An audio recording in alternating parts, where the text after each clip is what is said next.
What's up, everybody? It is Flamin' Ricky DeRays, right here on the WrestleHavoc podcast, here to review Monday Night Raw from September 19th, 2022. We got a lot of things to cover right here on the Raw review. I'm going to go a little quickly, mainly because of the fact that Grand Slam is around the corner, and that is the show that everybody wants to talk about. Of course, we have 5 championship matches this week, or I should say tonight on Dynamite. We got the ROH World title between Claudio Castagnoli and Chris Jericho, the All-Atlantic title, the women's title, the tag team titles between the Acclaimed and Swerve in Our Glory, and of course we have the main event between Bryan Danielson and Jon Moxley. So I'm going to go as quickly as I can with this Raw review, but before I get on with all of this craziness, make sure to like and subscribe to the WrestleHavoc podcast right here on YouTube, in which we discuss everything in and outside of the squared circle. Make sure to like and subscribe for more content, and as the frickin' referee would say, ring that damn bell for more notifications. Also, the WrestleHavoc podcast is also available on audio platforms. It's available on Apple Podcasts, Spotify, Anchor, and Google Podcasts. So if you guys want to check out the WrestleHavoc podcast in audio format, it is available on all of those platforms. The link will be in the description below. So let's talk about Monday Night Raw. Raw this week was kind of generic. It was kind of a whatever show. Was it good? It was fine. Was it bad? Not really. But to be quite honest with you, it was a long show that I just wanted to go like right through. Really, realistically, not a lot has happened on this show. But, of course, we have the United States Championship match between both Seth Rollins and Bobby Lashley, in which Seth Rollins did not beat Bobby Lashley, mainly because Riddle made the interference, or I should say the distraction. We have the main event between Bayley and Alexa Bliss, and we now know that Bayley will challenge Bianca Belair at the Extreme Rules pay-per-view in Philadelphia. But without any further ado, let's talk about the show itself. The show kicks off red hot with Seth Rollins versus Bobby Lashley for the United States Championship. I will say this, man, every time, not every time, but when this match was first announced last week on Raw, everybody was like, yo, Seth Rollins is going to win the U.S. title. And I even thought that, and I was like, dude, Seth Rollins better win this championship. But that was actually not the case. But overall thoughts on this match, it was overall a really good match. I definitely enjoyed the match for what it was. Great match overall. There were some great moments in the match that I really enjoyed. Of course, that big moment when Seth Rollins tried to go for the curb stomp. I believe it was early on in the match, but Bobby Lashley basically did not let him. So it was great to see, but we had a bunch of great stuff happening in this match. The match starts. We got a side headlock applied by Seth Rollins. Rollins then gets taken into the corner. Rollins then goes for a kick, and then we get a side headlock applied by Rollins, but then Lashley drives him down to the mat. Rollins then shoves over the face of Lashley. Rollins then escapes. Then after that, Lashley tries to go on to the outside, but then Rollins gets caught with a suicide dive attempt, but then Lashley gets taken to the post. Rollins then goes for the springboard, but Lashley applies the hurt lock. Rollins then tries to go for a super kick attempt after escaping it. Rollins then sets up the stomp, but then Lashley does not let Seth Rollins go for the curve stomp. At this point, Rollins gets taken to the outside.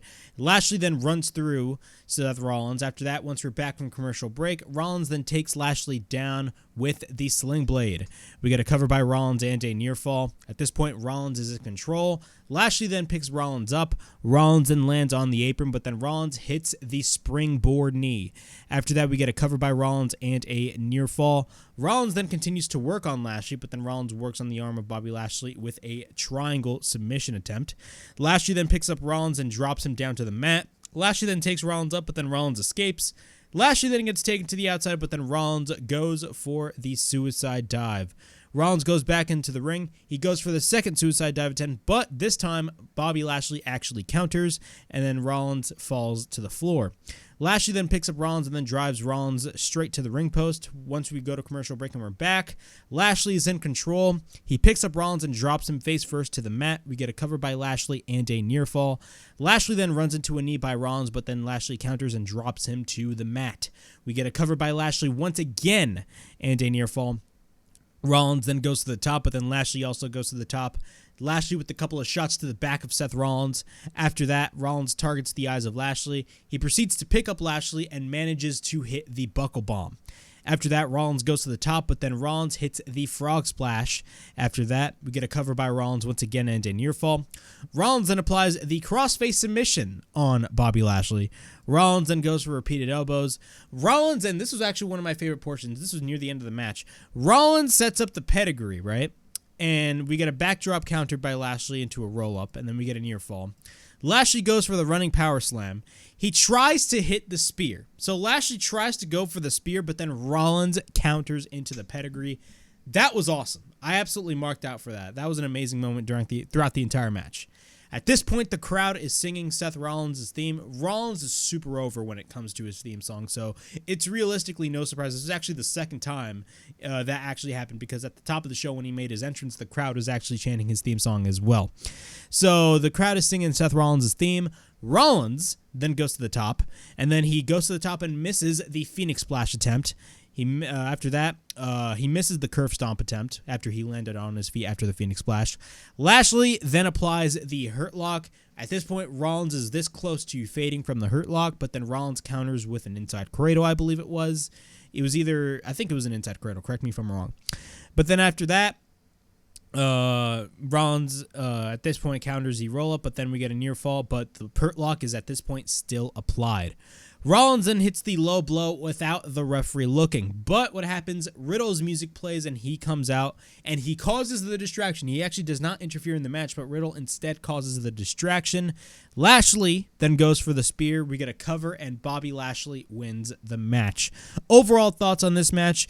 Great match overall. I definitely thought that Seth Rollins was actually going to be winning the U.S. title, considering the fact that, when was the last time that Seth Rollins won a championship? I completely forgot. But overall, man, great match overall. Of course, this is clearly building up to a future match between both Riddle and Seth Rollins. Riddle is going for the distraction on Seth Rollins after, basically Seth Rollins did the same the previous week. So I definitely expect both of them to have somewhat of a stipulation type match at Extreme Rules, either an Extreme Rules match, or if you really want to go out of the water, go 3 stages of hell, because the feud between Seth Rollins and Matt Riddle is absolutely fantastic. But yeah, Lashley retains the U.S. title. I wouldn't have done that, to be quite honest with you, but I get why they did it, because they want to further develop the story between both Matt Riddle and Seth Rollins. Damage Control. Of course, the newly won women's tag team champions Dakota Kai and Io Sky, along with their leader Bayley, have their own championship celebration. Bayley says ding dong to San Jose, California, which is where Raw is at. Says, that's right there. That's their Bay Area hero. And they thought that it would be nice to do a homecoming celebration. But when she says a homecoming celebration, they don't mean the people in the crowd. She actually means Io and Dakota. She does not appreciate those boos because they're in the presence of champions, since the Sharks couldn't do it for them. Bayley thanks Dakota and Io for believing her vision, and Dakota says that this division needed them. This division doesn't need Asuka, Alexa, and Bianca Belair. They were once the face of this division, but they now have control of absolutely nothing. Asuka was once a fearless warrior. Alexa looks like she had therapy, and Bianca clearly forgot that she was pinned Bianca clearly forgot to be pinned until Clash at the Castle. Of course, at the end of their opening match at Clash at the Castle, Bianca Belair was actually pinned by Bayley. So after that, they were once the face of this division, but now they have control of nothing. After that, there's nothing left for them to do, and the women can pack it up and go home. Bianca Belair, Asuka, and Alexa Bliss then come out. So Bianca basically says that they will teach them respect. Bayley says that she is so impulsive. She needs to see the big picture. Next time they fight, she wants her title. Then, after that, Bayley proceeds to target Alexa verbally. She calls her a shell of the old Alexa. Then Alexa challenges Bayley into a match, and she says Lily doesn't bite, Lily does bite, but she still does too. Then what happens is Damage Control retreat, but then Bayley runs into a right by Alexa Bliss. So clearly, clear thoughts on this segment. Of course, they're going to continue on with this whole feud between the women's division and Damage Control. Of course, WWE recently announced War Games. My prediction, now this is all the way to November. It's still September, but again, Triple H is all about long-term booking right here. I genuinely believe that we'll eventually see a women's War Games match because that's what they announced. They announced both a men's and women's War Games match. And what I mean by they will announce a women's War Games match, I think this will be with this particular feud, of course, but that is months down the road. But overall thoughts on this segment, it was a generical heel and babyface segment overall. Realistically, nothing special happened. This, of course, led into the main event segment between both Alexa Bliss and Bayley, which was a fine match overall. But again, one of my biggest issues with this show itself was not really the booking, but I don't want to say the pace because Raw throughout the past couple months, ever since Triple H took over, kind of flowed much better. When Vince McMahon was in charge, they did not know how to flow Raw really well. But I will say this, there were times in the show where I just did not feel like watching the show. That is just my opinion. We got Austin Theory versus Kevin Owens. This was actually a really good match. I absolutely enjoyed the match. If you guys do not recall, last week on Raw, Kevin Owens absolutely verbally destroyed Austin Theory on the microphone and cut this fantastic promo about what you're supposed to do to be the face of the WWE. It was a fantastic promo, and I clearly stated it last week on the Raw review, and I will say this again. After that promo, WWE should put the fucking title on Kevin Owens. Kevin Owens is that damn good at what he does. Every time he has a microphone, this guy will deliver 110%. But overall thoughts on Austin Theory versus Kevin Owens. This was a fantastic match, as I've stated earlier. Great match overall. Theory goes straight to the face, or straight for the attack, I should say, before their match even starts. He sends KO to the barricade. At this point, Theory is in the ring. Then KO goes back in the ring. At this point, the match starts. KO and Theory proceed to brawl. We get a couple of chops by KO in the corner. Theory then regains control. He drives a boot onto the head of Kevin Owens, but then he drives his knee on Kevin Owens as well. We get a right hand by Theory, but he runs into a back elbow by Kevin Owens. Then he follows up by a senton. At this point, Theory is in the corner, but then KO wants to hit the cannonball, but Theory escapes. Austin Theory then takes KO to the announce table headfirst. Then KO regains control. He drives him headfirst onto the steel steps.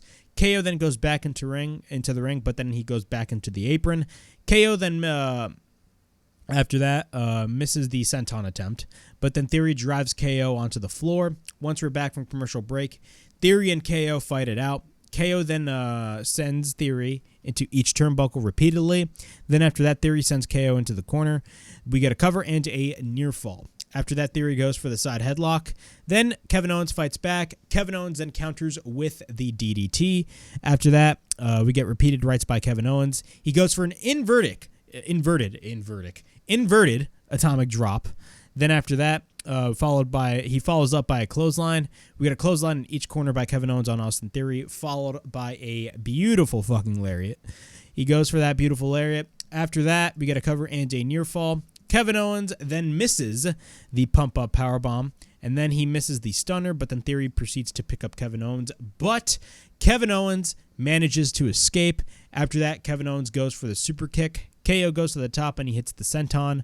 We get a cover by Kevin Owens and a near fall. KO goes to the top, and we get a bunch of "Who's Your Daddy" chants by the audience, which I absolutely loved, by the way. Theory then enters the fray. We get a slap by Kevin Owens. Theory slaps back. Both then fight it out on the top. Theory then gets taken down, but then Kevin Owens is on the second rope, but then Theory comes back. Theory then comes back up, but then he proceeds to pick up Theory, but then Theory escapes. Kevin Owens then fights back. Then Kevin Owens goes for the slap, taking Theory down. KO then goes for the moonsault, and he literally jumped on the second portion of the top rope and literally did a springboard moonsault, which looked absolutely fantastic. So he goes for the moonsault, but misses, and then Theory drops KO down. We get a cover and a near fall. Theory then goes for the backbreaker. He goes for the cover once again and a near fall. Then he, at this point, is in desperation and is going for constant covers on a constant basis. So, because that's what heel wrestlers do. Then after that, Johnny Gargano comes out. And, of course, he has the Money in the Bank briefcase. He's stealing the Money in the Bank briefcase from Austin Theory. So then Kevin Owens goes for the super kick. Then Kevin Owens manages to hit the cannonball, followed by the pump-up powerbomb cover. Kevin Owens gets the win over Austin Theory. Kevin Owens then leaves the ring, and then Johnny comes in and drops the briefcase on top of Theory. So I definitely, what I see happening is I genuinely will see a match between both Austin Theory and Kevin Owens, not Kevin Owens, Austin Theory and Johnny Gargano 1-on-1. Overall, great match overall. I definitely enjoyed it. Fantastic match overall. I mean, I'm loving what they're doing with Kevin Owens. I think it's about time that WWE actually sees something in Kevin Owens. I feel like, I mean, they always have, but with the Vince McMahon organization, they were always like, yeah, I mean, you are that damn good, but like you can reach this ceiling.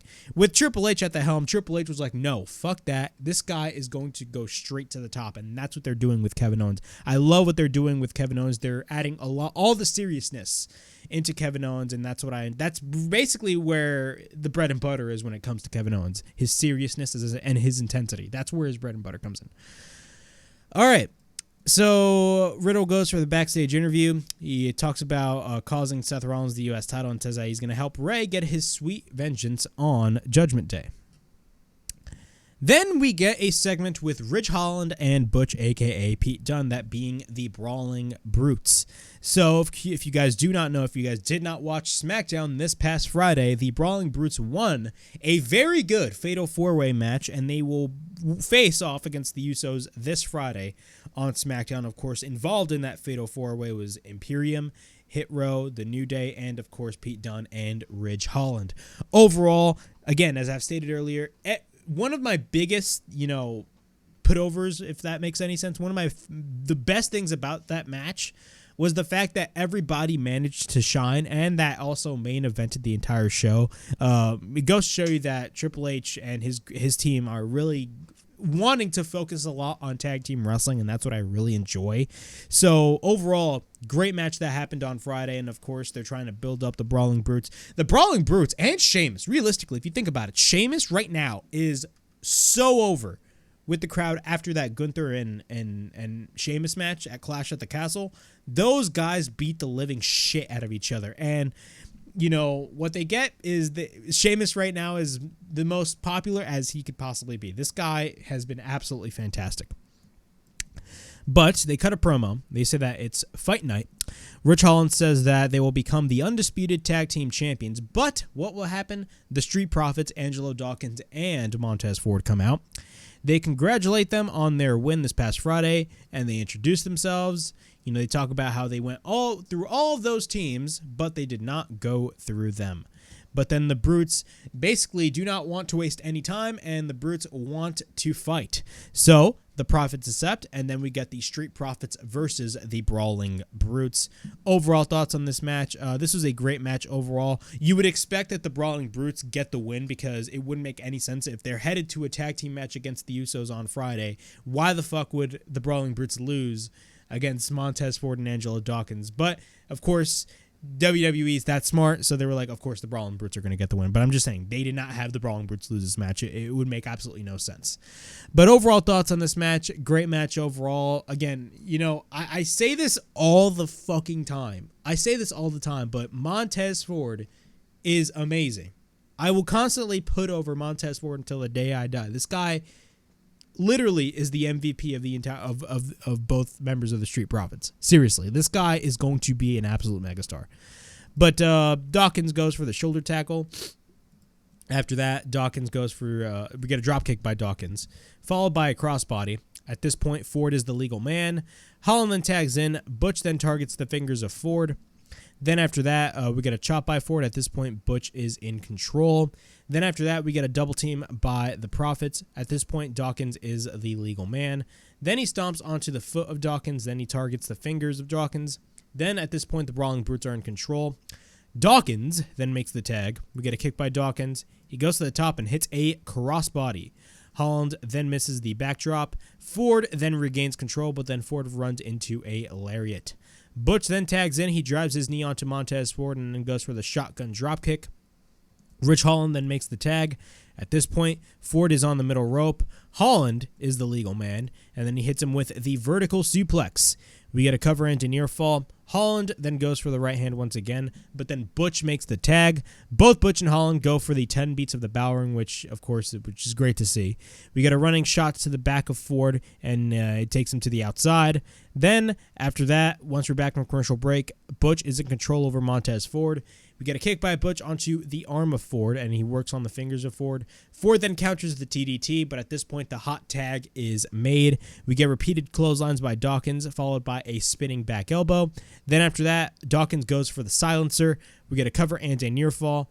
Enzuigiri by Butch by Ford. We get a right hand by Dawkins. Dawkins then runs into an Enzuigiri by Butch. We get a double team on the Street Profits by the Brawling Brutes after that. Then, of course, so Dawkins goes for an Enzuigiri. Okay, Butch tags in. Then he applies the triangle submission on Dawkins. Dawkins then sets him up. We get a blind tag by Ford at this point. The Profits then go for the blockbuster off the top. We get a cover and a near fall when Holland interferes.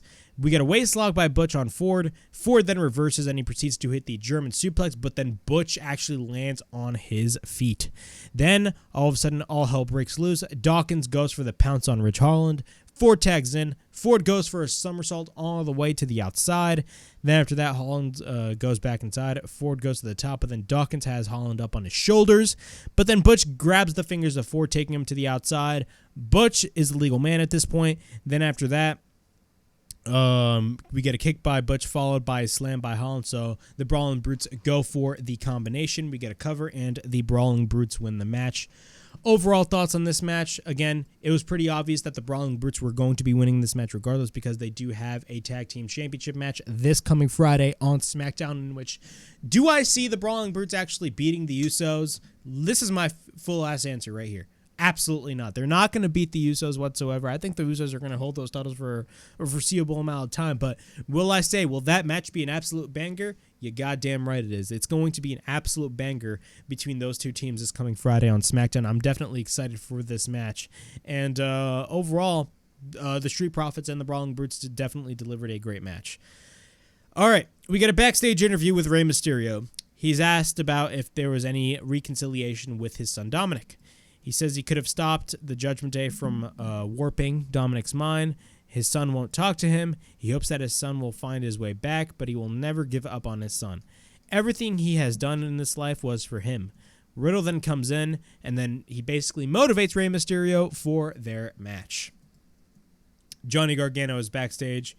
He runs into Alpha Academy. Of course, Alpha Academy does what heels do. They basically threaten the babyface, and at this point, they threaten Johnny Gargano. But Kevin Owens actually comes in, and Alpha Academy challenged them to a match next week. So at this point, Raw is going to be in Edmonton, Alberta, Canada. So it's fitting because Kevin Owens is, of course, from Canada, and they're going to have a match. So we have Johnny Gargano and Kevin Owens teaming up versus Alpha Academy. I think that match will be absolutely great. Let's be honest. That's going to be a great match. Notice how there's no 24/7 on this show.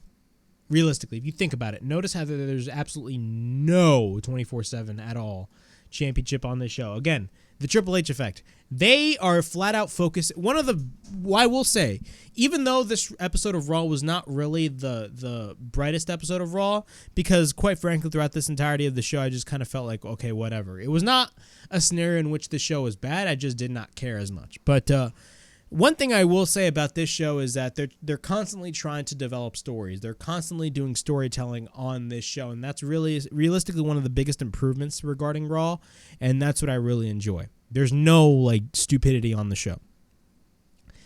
Balor and Damian Priest versus Rey Mysterio and Matt Riddle. Of course, the heels cut a promo. They talk about how last week they took everyone out that was in front of them. They proved that they run Monday Night Raw. And with Dominic by their side, they won't stop them. Now, he is a man. Balor says that he is a brave man. So at this point, this is a whole putting Dominic over love fest. They are putting over. Judgment Day is constantly putting over Dominic. And it takes a lot to stand up. Balor goes, he talks about Dominic and says it takes a lot to stand up to his father. Priest then says he loves this guy, a man who no longer walks in the shadow of his father, and a man who is willing to fight his own battles when he faced Edge one-on-one. And if he needs a reminder, Dom is standing right here. Edge is sitting there beat up, sad, and injured. Rhea says Boppy is proud of him. And Dominic says, thank you, followed by a sea of boos. And when I say sea of boos, like, I swear to God, Dominic got like nuclear heat by the crowd. He got legit crazy fucking heat. So we got constant boos. Dominic continues to thank Rhea Ripley and says that he is proud too. He couldn't be prouder by standing alongside his new family, his real family, the Judgment Day. Balor then says that they are having a moment and they need to capture this moment with a photo. They all take a photo. Then Riddle comes out and Rey Mysterio comes out, which would then lead to Rey Mysterio and Riddle versus Judgment Day. Overall, great match.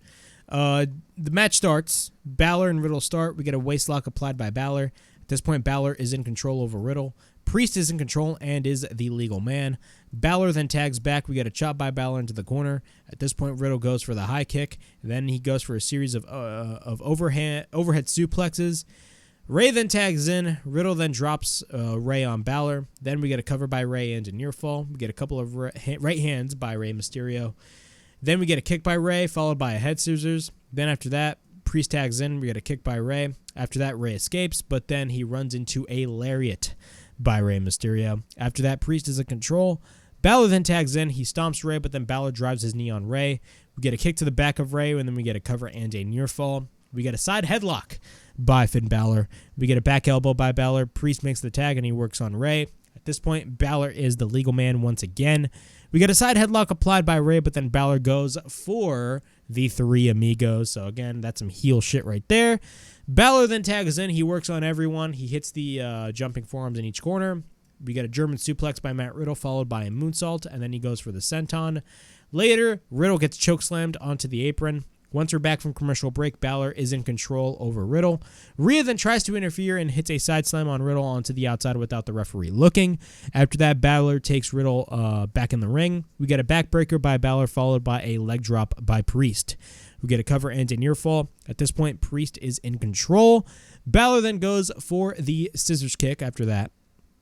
Then after that, he goes for the shot to the back of Riddle by Priest. Then after that, high kick by Riddle, but then he picks up Priest and drives into the mat. At this point, the hot tag is made. We get a shotgun dropkick by Rey. Balor then regains control, and then we get a springboard crossbody by Rey.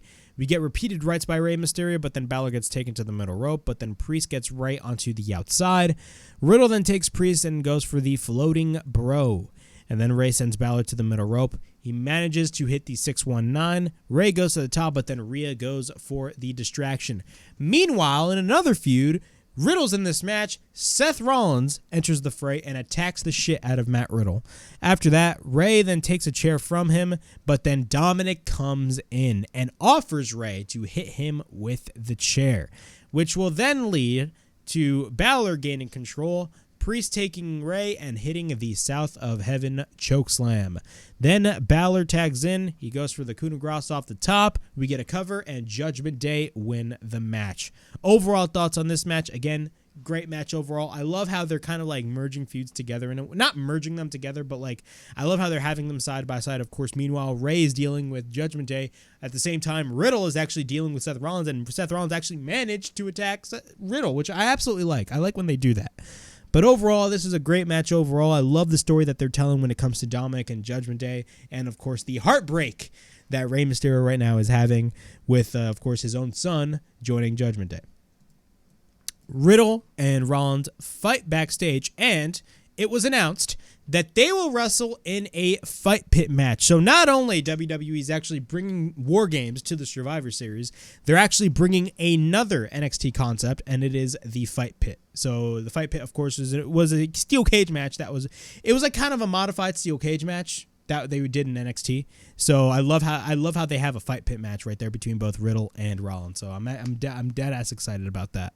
But that's going to happen at Extreme Rules. We get Miz TV. At this point, I'm just like, whatever about this show. So we get Miz TV with Dexter Lumis. Miz says he was the victim of a deranged madman. He crossed the line when he stepped foot into his home. He looked at the security footage, and of course he saw him drawing a picture of his family and put it in the coffee table. He's sick that he's looking over his shoulder, and he celebrated his 3-year-old girl's birthday party, and he's looking at the minion thinking that Dexter is in them. So the question is, why? Why him? He wants him to come out, and, now he wants to face him face to face. He calls out Dexter Lumis, but then Dexter pulls a fucking Undertaker and slices the ring mat, while The Miz says that he will kick his ass. What happens? Dexter comes out. He tries to pull Miz straight down to hell, of course, under the ring. Ciampa then faces him, but then all of a sudden Ciampa almost gets sucked down, but then Miz looks down and Dexter comes back up again, which looked absolutely hilarious. But, this whole Miz and Dexter Lumis thing, I really do not know. I don't know what they're leading to. I assume a match, but really, why are they having Dexter Lumis just target Miz like that? I have no idea why. Granted, it's Dexter Lumis. If you guys did not see Dexter Lumis, that was basically Dexter Lumis' character. He'd stalk everybody. Again, it's a pretty entertaining type of feud, I should say, angle, but. Really, I do not know where they're going with this, to be quite honest with you, but it is what it is. It was pretty entertaining to watch. Judgment Day is backstage. Rhea says that it's time to celebrate, and Dominic says, yes, you're right, it is time to celebrate. So basically everybody is stating that, hey, they're all going to go celebrate, but what happens is that Judgment Day actually manages to run to AJ Styles. We haven't seen AJ Styles in a while. So AJ comes in, and Balor, in a way kind of threatens him. But at the same time, Balor, is just saying oh, we used to be partners and all that stuff. And AJ flat out says, I want absolutely no part of Judgment Day. And then Balor says that if you want to look for a fight, and immediately, it looks like Balor is just having this angry tone on AJ Styles. But then once AJ faced off with Balor, after basically saying that Balor asked him to challenge him for a fight, Balor immediately changes his tone. It's okay, it's all cool. So, what do I see happening? AJ Styles, I have no idea what the hell they're going to be doing with AJ Styles, but I love the fact that that segment itself was pretty fantastic. We got our main event. We got Alexa Bliss versus Bayley. Overall thoughts on this match? It was a fine match overall. At this point, I just really did not care about anything that was going on, and that was basically my biggest problem with this show. Was the stuff that happened on this show wasn't bad at all. In fact, I will say, they're constantly telling stories on throughout the entirety of the show. They're building up stories for future matches, and that's what I really enjoy. But at the same time, I don't know if it's just me, but maybe it's the 3-hour format. I do not know why, but again, there's just points of the show where I feel okay, I clearly do not care, and that's at this point that's my major issue with this show. That's my major issue. But we got Alexa Bliss versus Bayley. We get a takedown by Bayley. At this point, Alexa applies a sleeper. Bayley then takes her down. Bliss goes for the takedown, but then Bliss is on the apron. She proceeds to sweep Bayley, but then Bliss takes her down once again. Bliss twists the arm of Bayley, but then she drops her on her left arm repeatedly. Bayley then regains control and hits multiple rights on Alexa Bliss. She proceeds to take her down. We get a cover and a near fall. Then after that, Bayley is in control. We get a cover and a near fall. We get a side headlock by Bayley. Then she goes for the head scissors, and Bliss takes Bayley to the middle rope, but then Bliss stomps on Bayley repeatedly. We get a kick by Bayley after that. She tries to go for the twisting neck breaker, but Bliss counters with the sunset flip, but then Bayley escapes. She targets the, I believe it was the arm of Bliss, but then Bayley goes back to the inside of the ring. She hits a shot to the back of Bliss, but then Bliss sells her knee onto the outside. Drops Bliss onto the announce table, but then Bayley exposes the entire announce table. After that, she takes Bliss onto the top of the announce table, but then Bliss fights back. Bliss then goes for the senton on Bayley onto the outside. Then after that, once we're back from commercial break, Bayley is in control over Alexa Bliss. Both knock each other with the double clothesline after that. We get a chop block by Bayley after that. Then she completely targets the knee of Alexa Bliss, as she's been doing throughout the entirety of this match so far. Bliss at this point is on the middle rope, but then Bayley is in control. Bliss later goes to the top, but then she proceeds to fight off Bayley. Then after that, she drops Bayley down. She hits repeated rights. We get a couple of knees by Bayley, followed by a drop kick. Bliss drops her knees. After that, we get a cover into near fall. Bliss then goes for the crossbody. Then we get a cover into near fall, and at this point she is going in desperation, and she's constantly going for the cover over and over again. Bliss goes for the crossbody. We get a cover into near fall. So basically, they're constantly they're reversing roll-ups at this point. Bayley goes for the roll-up. She goes for a belly-to-belly. Bayley manages to hit another belly-to-belly. Bliss goes to the top. She manages to hit a code red. We get a cover by Bliss and a near fall. Bayley with a roll-up, but at this point, she actually gets her foot onto the middle rope. But what happens is Bianca actually manages to interfere and takes the boot of Bayley out of the middle rope. At this point, Damage Control proceed to attack her, but Asuka comes in with the hip attack on Dakota and lands onto the steel steps. Bliss then goes for the DDT. After that, she goes to the top, but then Dakota interferes and distracts the referee. Io then attacks Alexa Bliss. Bayley goes for the Rose Plant. At this point, the heels attack Alexa. Io goes for the moonsault on Asuka. Bianca comes back and then takes out Bianca, but then Io and Dakota enter the fray. Then Bayley goes for the Rose Plant on Bianca and says that she wants her at Extreme Rules. So I assume it will be official that Bianca Belair and Bayley will face off for the Raw Women's Championship at Extreme Rules. Overall thoughts? The match was fine. It was a great match overall. I just did not care as much. And that's really, again, one of my biggest problems with the show. Like, I'm just not caring as much about the show as I should be. But I'm not saying that the show is absolutely bad, because I will say there's been a lot of, I would say minor improvements on the show ever since Triple H took over, but you can definitely see that the improvements are absolutely there. And again, it will take time for Triple H to fix everything about Raw. But we got Bianca Belair versus Bayley at Extreme Rules. My guess is I believe that Bayley will actually take the Raw Women's Championship from Bianca Belair, because Bayley absolutely deserves it. And then we got Damage Control basically running through the entire women's division. But yeah, that was my Raw review from September 19th, 2022. Again, overall thoughts on the show. It was a fine show overall. Again, my biggest issue, I just did not care as much, but that's not to say that the show was complete shit, because it was not. But I will say it could be a little bit better, but the improvements are definitely there. But yeah, that was my Raw review from September 19th, 2022. Please like, subscribe, comment down below. Push that bell for more notifications and be on the lookout for more videos right here on the WrestleHavoc podcast on YouTube, in which we discuss everything in and outside of the squared circle. Make sure to like and subscribe for more content. And as the frickin' referee would say, ring, ring, ring that damn bell for more notifications. Of course, the WrestleHavoc podcast is also available on audio platforms. It's available on Apple Podcasts, Spotify, Anchor, and Google Podcasts. So if you guys want to listen to the WrestleHavoc podcast in audio format, it is available on all of those platforms. But, as always, it is yours truly, Flamin' Ricky Durays from the WrestleHavoc podcast, signing out.